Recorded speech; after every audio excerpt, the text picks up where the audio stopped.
sin na Bible changa ji vet na hele Goliath in David ke challenge sa bolai ta koi ma chingam no lai ta David in so leng pa ko ma akhe ho hon permission da bo na hi chang ge ka bo lai ka pang khat chu hi ke ho hon ni ka pa kel moi ti ho ka chingin ki chi kel moi ka chin na a chun ji vampi ho ke sa ha ho chu se ke ba kai ho chu ahung ji be ti chu kel moi hon na akon in chu kel cha kha kel kha chu a lo do tai chu a lo do ji be ti chu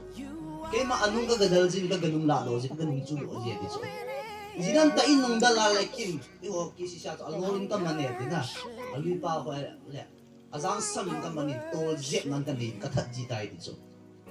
even na le David in apa kel moi ti chin pa hi na le ki tu chanin khatan na chin pe ti ke ni jinan tia chu apa kel moi hon la ka sa hang ka chon ho do sang le apa na oi mo lo hi li he ka sa hang hi ai bang apa kel moi ti chin nai man kita ta le ki tu chanin chin pe ti ke ni nang ka lai se la David hin ana to na mo na chun kita atan na atong e ti ka sai do ni ya ke malung ge la ka sei na Bible om jo hi di kon ke malung ge la ka thirin David hi leng ding a alhan hi dang ji pon tin ana to na ki ta za pathin ka mi Israel cha ti ching le ki tu bin te ya alhan dam jang ka dia le ida nal mi hem bet na ding a so ma kel moi ching ni ma chai ro hi ala pathin hi bet ding a le nga pathin leng ding a ni ida ba na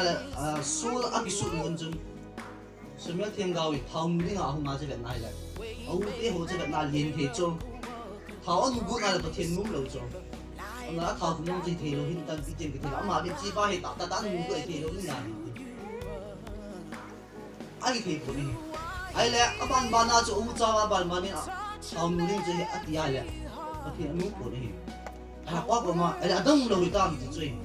Thật bang chung nào chơi bang mà chơi kiel mới chinh mày hết thì chung đàn chơi, nhưng mà sao cái appan rồi thì im mà chả mù được thì nào chơi, kiel mới chinh mày hết ta kiel chơi, mà rồi công viên thì chơi, ông luôn tự cái điểm lưu thì chơi,